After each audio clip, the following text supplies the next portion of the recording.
Hey, good afternoon, everyone. I almost forgot what time of the day it was. Thank you so much for joining me on this lovely Tuesday afternoon. My name is Cassandra Francis, and I am the founder as well as the clinical director and one of the practitioners at One Piece Therapy. Today, we will be talking about guiding you through emotional regulation and your key to inner balance. So there is so much to learn. There's so much techniques that will be discussed, but also information shared. So I really look forward to engaging in the topic. Those that are joining us for the first time, thank you so much, whether live or recorded, for joining us. Those that are here, you're a regular or attended one of our webinars before, welcome back and thank you greatly for your support. As always, if you have any question, again, viewers that are live or watching the recorded version, if you have any question at any point, always feel free to either use the chat or the comment section or unmute yourself. Okay, I'll be happy to engage with you. Let's get into things. So as usual, it is a full agenda, but again, please feel free to engage with me throughout today's webinar. There is a lot to cover, so it's always nice to converse when needed. So we'll be starting with what are emotions, right? Often we say we avoid them, but we don't really understand what we're avoiding, right? Or we casually will say that we are experiencing them, but we don't really understand what is an emotion. So definitely talking about what they are, understanding them a bit more with some examples, and then going through the difference between emotion regulation and emotion dysregulation, and also talking about the effects of low self-regulation or low emotional regulation overall in terms of how it affects our mind, body, spirit, and behavior. And we'll also get into learning and learning how to manage emotions. So again, that would honestly be throughout the webinar today, but just designating a section as well. We will be talking about the zone of tolerance and associated tools. And lastly, as you see, questions. So what are emotions? Emotions are complex and psychological states that involve our subjective experience. So it includes the physiological responses, behavioral expressions. It also is intertwined with our mood, temperament, personality, the disposition, creativity, context. It is involved in so much, right? So essentially, the emotions are essential to who we are as living beings, right? They're designed to give us information about what is significant to us, such as with emotional messages. For example, what sadness, fear, or contentment or disgust shows us, which I will provide some of the examples in the next slide, but they also help, they're also beneficial to position our functioning, right? So when emotions are triggered, they orchestrate systems such as perceptions, attention, inference, learning, memory, goal choice, motivational priorities, again, physiological reactions, our motor behaviors, and behavioral decision making. Right. So huge. Emotions are huge. That was a mouthful. And they motivate us, right? They make us want to do things, right? So let's do like a quick thought experiment, right? So imagine you woke up one day and didn't have any emotions. How would you decide what to do that day? How would you know what's important and what's not? Right? Because if you didn't have any emotions, would it feel nice to, stay in your comfortable and warm bed or commute to work, right? In Toronto traffic specifically, right? Would you feel excited about going to work? Would you feel dread about going to work or worried about what would happen if you didn't go? Right. Um, Even the feeling when you cross the street, right? Would you bother to hurry if the emotions weren't present, right? Or would you bother to do nothing at all, right? Which arguably is an emotion in itself. But what I'm trying to get at here is our emotions help to guide the decisions that we make every minute of our lives, right? Either active, like that conscious or subconscious. Every minute of our life, we are making decisions based on our emotions. So the world around us and the thoughts in our heads trigger emotional reactions all the time. Much of what we do is motivated by a desire to either change or maintain a certain feeling or state, right? To either hold on to the good or avoid the bad. So what you see in this image here is a wheel. And again, I'll be showing more examples in the next slide, but I will be referencing this image throughout the webinar.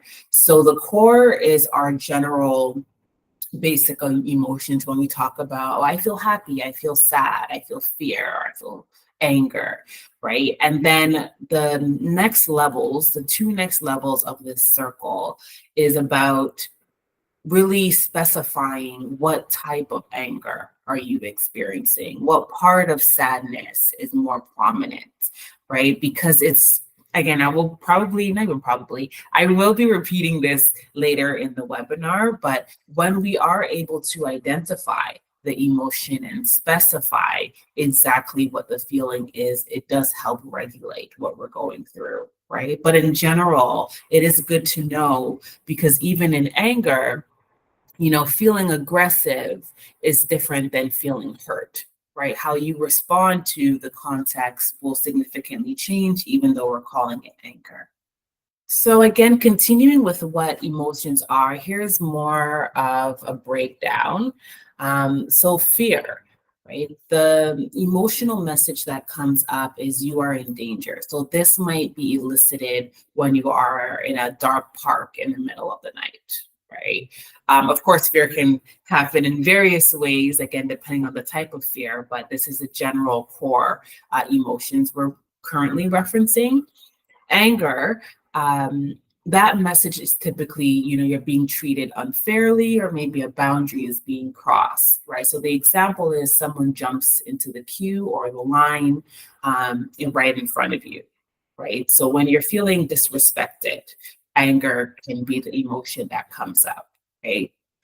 Sadness. So let's say you failed a test, then the emotion that can come up is that you've lost or missed something important, right? Again, not signifying, signaling what is significant to you, right? Or guilt can appear if you're thinking, or maybe you have shouted at someone when you were angry.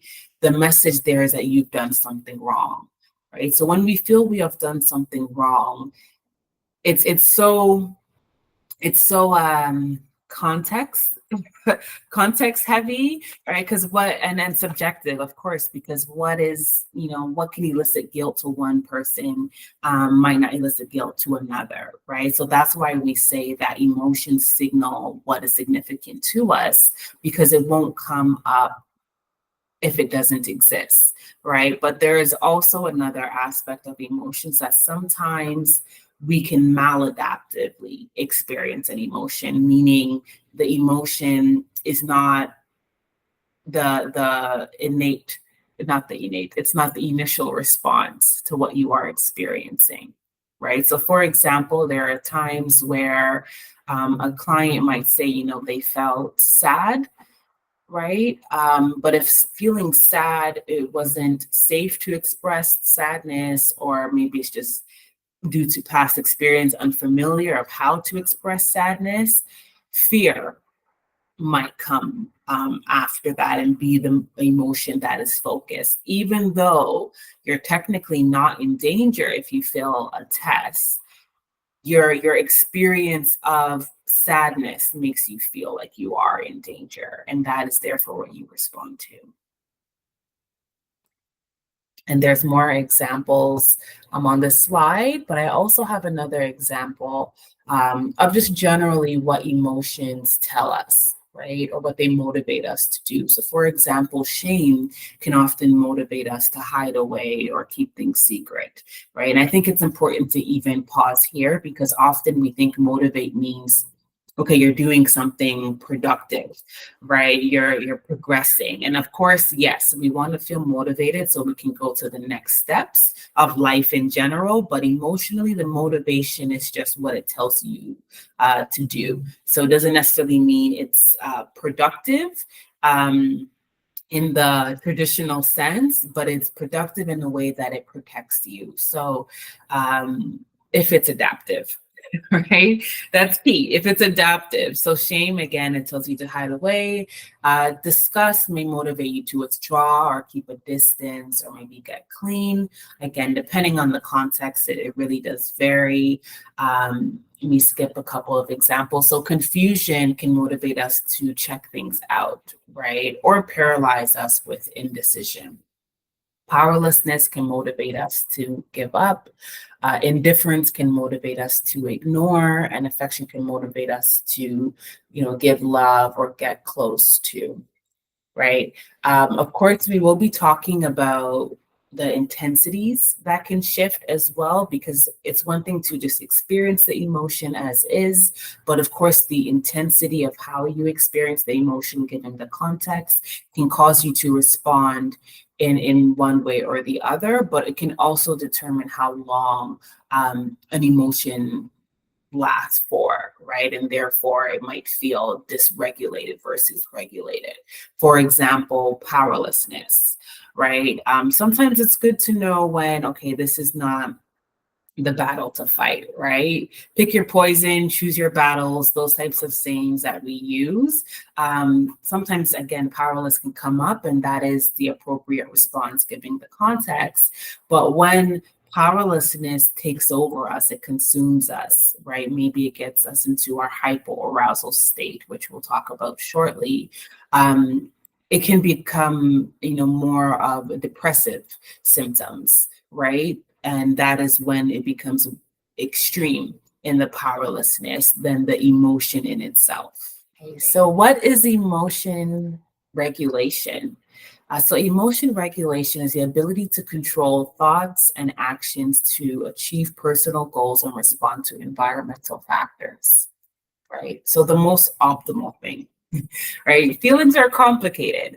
They come in, as I mentioned, different sizes, intensities, and levels of energy that are unique within our brains and bodies, right? So to make them easier to talk about, it's always nice to have categories, right? It's images, colors, to really identify where are you at in a given moment or maybe day. So the zone of regulation, which is the image you see here, was created in 2011 by Leah Kalpers. Hope I'm saying her name right. Please correct me if I'm not. But she created the zone of regulations to help children self-identify how they're feeling and categorize it based on color, right? This is really embedded in the curriculum as well in primary school. So the children can understand their emotions, their sensory needs, and thinking patterns. The reason I included it in our webinar, I know often we have like adolescents and older watch our webinars. However, again, it's always nice to still have a range, right? Sometimes learning about emotions for the first time, it's good to go back to simple language, simple illustrations to really understand self. But also, if you are a practitioner, it could also be beneficial to know, speaking with children about such a complex thing such as emotions, using simplified language and colors is such a nicely integrated tool. So let's get into it. So the blue zone.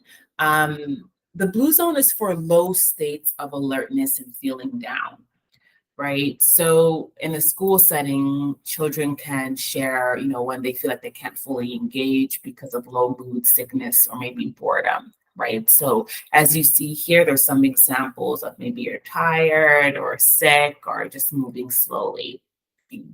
The green zone, this is, associated with levels of alertness and feeling calm. This is actually where people and students in this context can learn the best, right? So we often try to gauge people into their green zone, which we will talk about in the next slide, is the zone of regulation as well for adults, right? Again, the general system, nervous system of regulation. So when you're in green, you can feel happy, calm, you're okay, you're focused, you're ready to learn, right? In the yellow zone, this is the state of alertness, as you see, between the red in terms of when you're about to approach the crisis zone, right? So you're alert, but you're also calm, right? A different calm than green, of course. But again, it's not a crisis. So maybe, people or children, they're specifically are feeling apprehensive or anxious or nervous, but they can also feel very silly or fidgety. Right. So when in a learning setting, if you're experiencing the yellow zone or a child is experiencing the yellow zone, you want to move them back to the green zone, right? They still aren't in crisis, but of course, depending on the child, using different techniques would help them go back to the green zone. The red zone is for heightened levels of alertness or intense emotion. So this is more of a crisis, right? As some examples show, you can feel angry, terrified, maybe you're yelling, maybe you're hitting, maybe you're just feeling general out of control, right? So it can feel like uncontrollable hyperactivity, whether you're witnessing someone in their red zone or you're experiencing your own red zone. Right. So ultimately, you would want to guide yourself or guide someone back to the green zone so they're feeling more calm and even ready to learn and maybe have a conversation about what just happened. Right? So here's the more, I guess, adult language of the zone of regulation, and this is called the zone of tolerance. The zone of tolerance has many terms to it, like you might have heard of the optimal zone or window of tolerance. And the window of tolerance was originally described by Dr. Dan Siegel, and he called it the optimal zone, right, of arousal. So in essentially, when we're talking about hyper arousal, right? So this is activation in the sympathetic nervous system. It is characterized by excessive activation or energy. So you will usually experience a heightened sense of anxiety, which may make you feel more sensitive or overly responsive to things that occur in your daily life. Whether or not the stimuli would actually trigger your hyperarousal, if you are already in that state, then it's easier to become more heightened in that state, right? So this is also called the fight or flight response, right? So more examples such as anxiety, panic, fear, hypervigilance, defensiveness, even anger can occur when your body is in this state. So hyperarousal also keeps your mind, on quote unquote stuck on. So it can make it difficult to sleep, eat, manage emotions, or concentrate. So if hyperarousal reaches the most intensified level, this may result in a dissociative rage and hostility. Skipping the zone for now, I want to talk about hypoarousal, right? So this is essentially the opposite response to hyperarousal. So hypoarousal engages our parasympathetic nervous system. So it is the complete opposite of hyperarousal in terms of this experience is very little arousal, and it can create a freeze response, right? Such symptoms that can occur are numbness, having no feelings, such as maybe you shut down, a lack of energy, inability to think or respond, reduced physical movements, feeling ashamed, not having any motivation, or feeling slow. Right. And by the way, when I do list things, it's definitely not exhaustive, as there can be many other symptoms, but here are a few to understand. So hypoarousal can also impact your sleep and eating habits, and leaving you feeling emotionally flat, right? So you will be unable to express yourself, process thoughts and emotions, and respond physically, right? So ultimately, the hyperarousal is when you are too close to an emotion, right? And you're just responding from feeling to behavior, and not considering the mental space of what does this mean? What do I do? What are my needs? Hypoarousal is you're too distant, right? It's hard to tell what you are feeling and therefore what your needs are, because you are in a freeze response, right? I do want to say as well, as these are not necessarily conscious decisions you make, especially initially. The body will decide how it needs to protect itself in a given emotionally triggering state. In the middle, the window of tolerance, which is the zone, this is where intense emotional arousal can be processed in a more adaptive and healthy way, allowing you to function and react to stress or anxiety effectively. Right.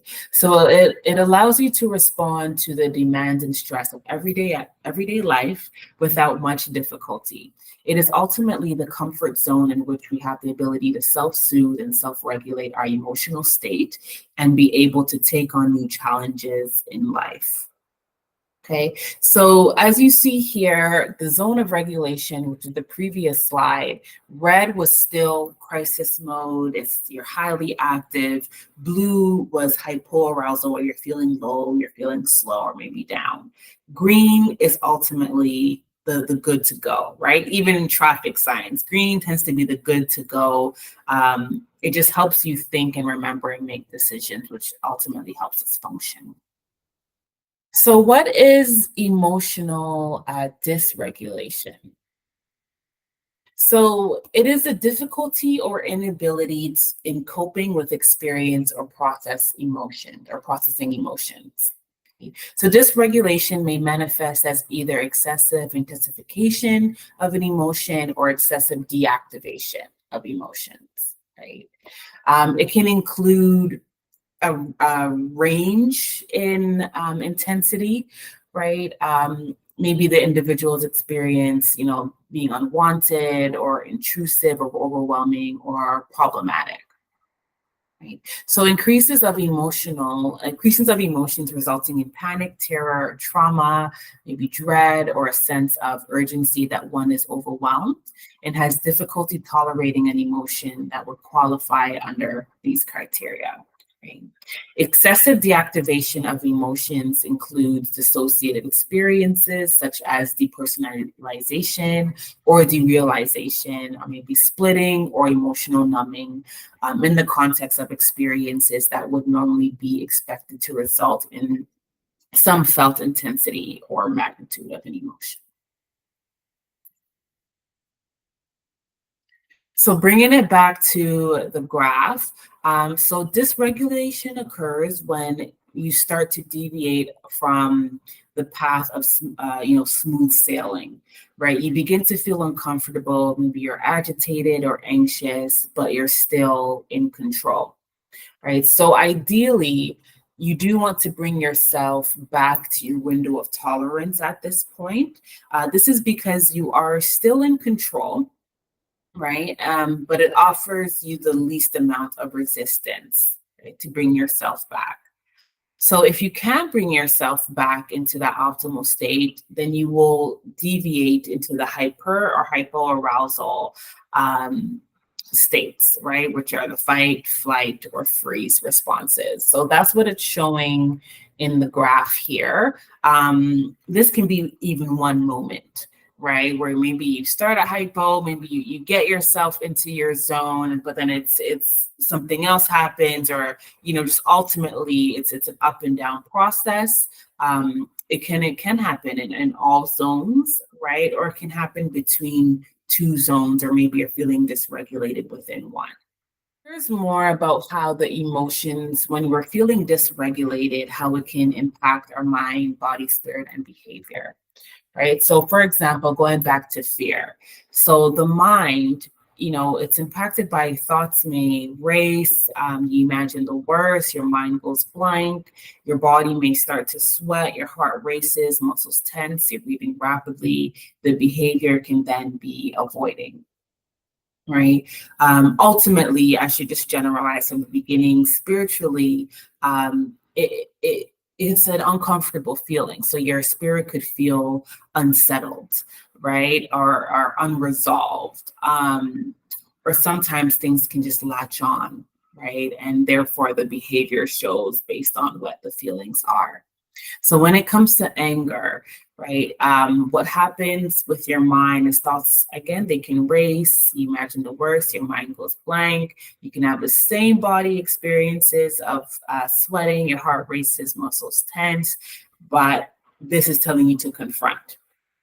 Right. I know it may be confusing of, okay, you're experiencing the same mind and body experiences, but the emotions and behaviors are different.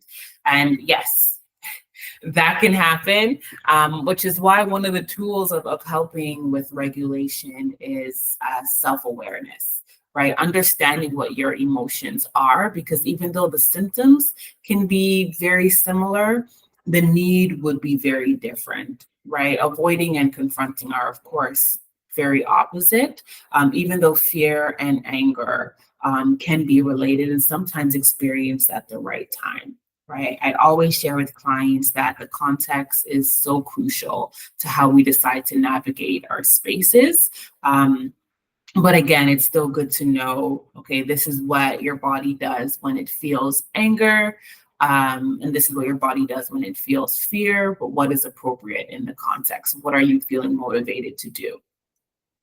Another example, I will more so go towards the end of this chart since it's a bit cut off. So the last one says, the second last one, it says joy and happiness. So the mind is thinking fast and focused on the positive. Your body is energized. Your behavior is approach, right? When you're happy, when you're joyous, it's such a feeling of you want to share it with others, right? You want to engage, you want to connect, you want to attach. So that's the approach.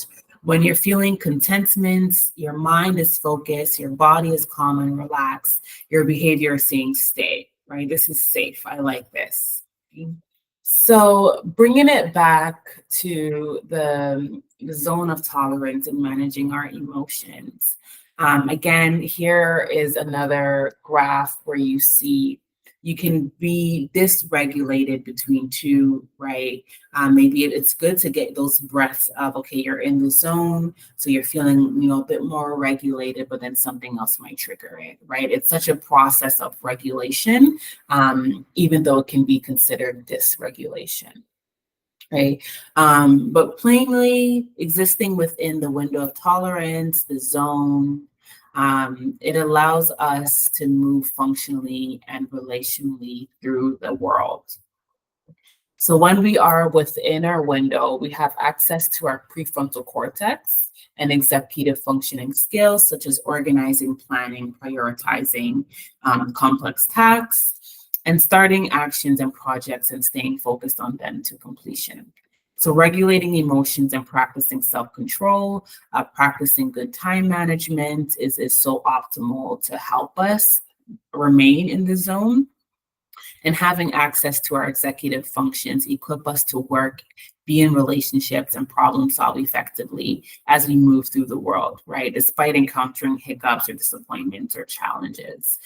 So even in the moments where you're feeling dysregulated, but you're able to get yourself into the zone, right? It does help limit the not only the response, but the duration of being in either hypoarousal or a hypoarousal, right?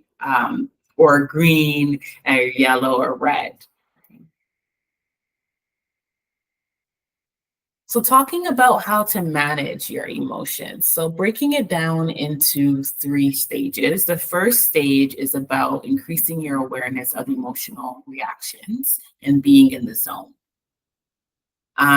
Stage 2 is using different resources to help change those reactions. And stage 3 is strengthening healthy reactions and expanding your zone of tolerance. So I will be going more in depth of what these stages look like. So stage 1, increasing awareness of emotional reactions and being in the zone. So learning about emotional acceptance and emotional tolerance, right? And trying to practice these things. So such as coming to webinars, learning about, okay, what is your mark? How do you typically respond? What are emotions that you find are more challenging to respond to? And what appears in those challenges, right? And what can help keeping track of those is keeping a trigger log, right? So it's kind of like a diary that helps you focus on important emotional reactions, right? Of course, you're probably not doing this right in the moment that it occurs, or maybe you can, who knows? The context depends, right? But usually in the moment where you're implementing a new technique, trying to be like, okay, I need to pause and write down what's happening. It'll be challenging at first, but when reflecting, right, hindsight 2020, having a log, such as the example in the image here of, writing down the date, the time, the situation, what came up for you, feelings, thoughts, body sensations, and what is the intensity, right? This is your journal. It's your grading from 0 to 10. 10 can be extreme, 10 can be your ideal, right? And talking about the trigger, what was happening just before, and what was the coping of what did you do?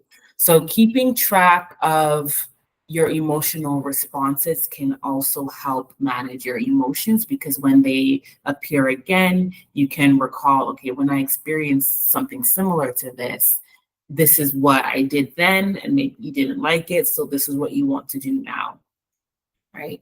Another way is the labeling technique.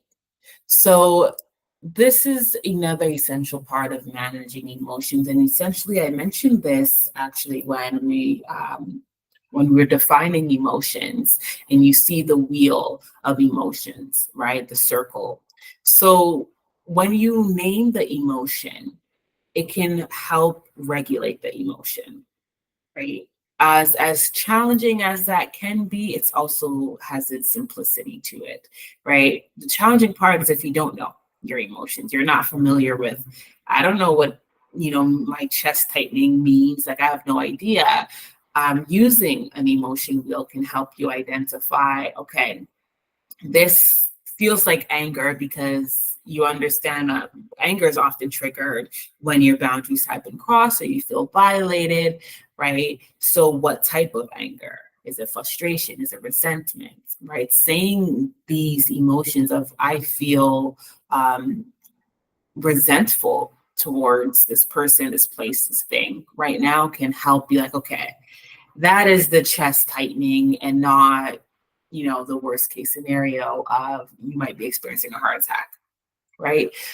So again, the labeling technique of naming the appropriate emotion for the experience, and also reducing your emotional vulnerability, right? So of course, we talk about in therapy that we don't want to avoid everything, right? Emotions are hard to avoid, right? Contexts are easier to avoid. Emotions are hard to avoid. What will appear has already decided because it is significant to you, and you are already created, right? So that is hard to control, but certain things that can put you, near the edge of your zone, so outside of your window of tolerance or zone of tolerance, you do want to reduce your emotional vulnerability, and that, of course, can automatically help you manage your emotions.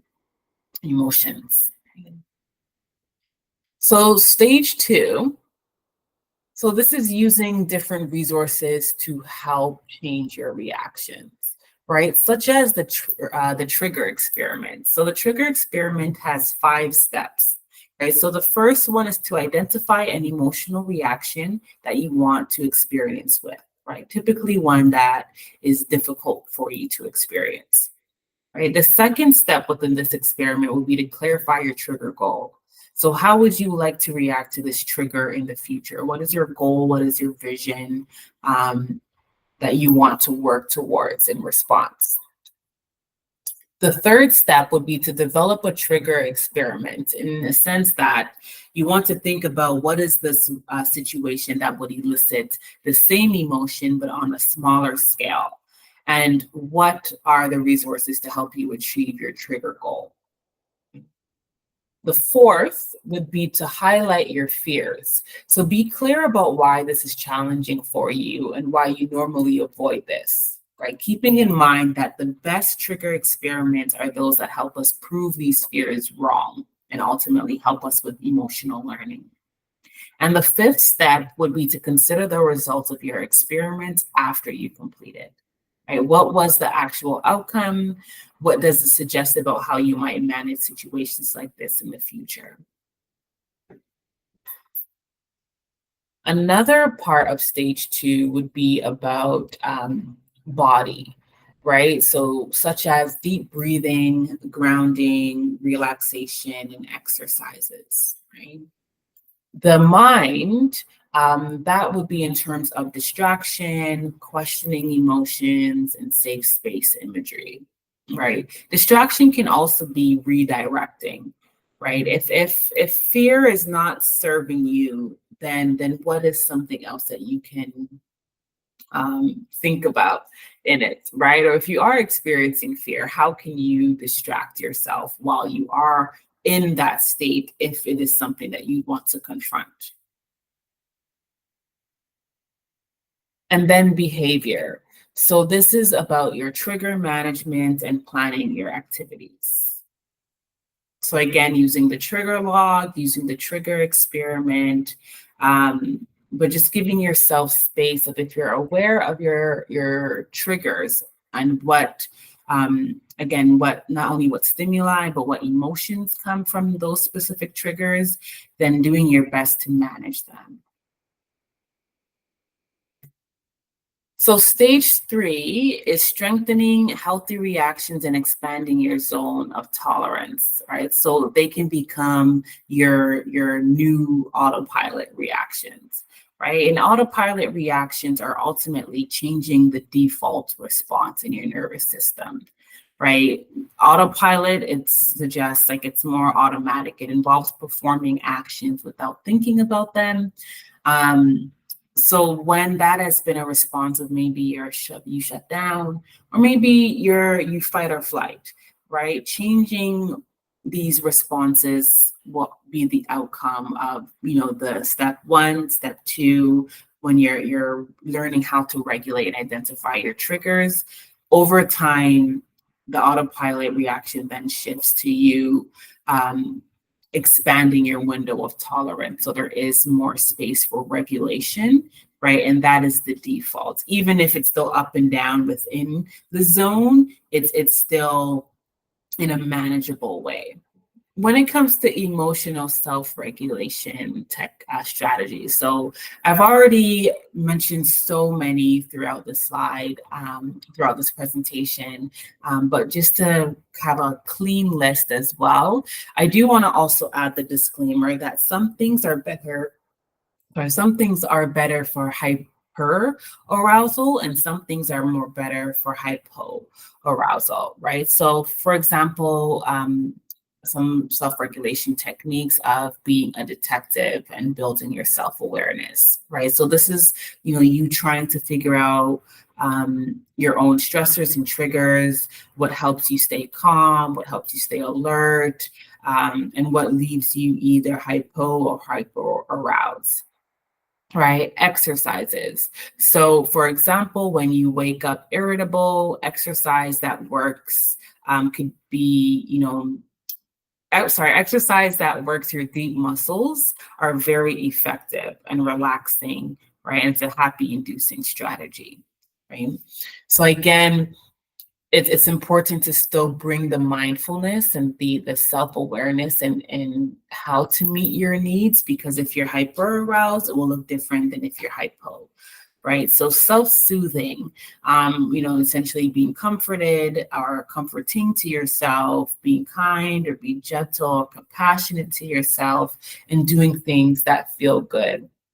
Right. So finding ways to relax and calm using the five senses, right? So 5 things you can see, 4 things you hear, 3 things you smell, 2 things you taste, 1 thing you touch, right? You can mix the number around as well, but ultimately using your senses to help ground you. And this is more of a hypo arousal, right?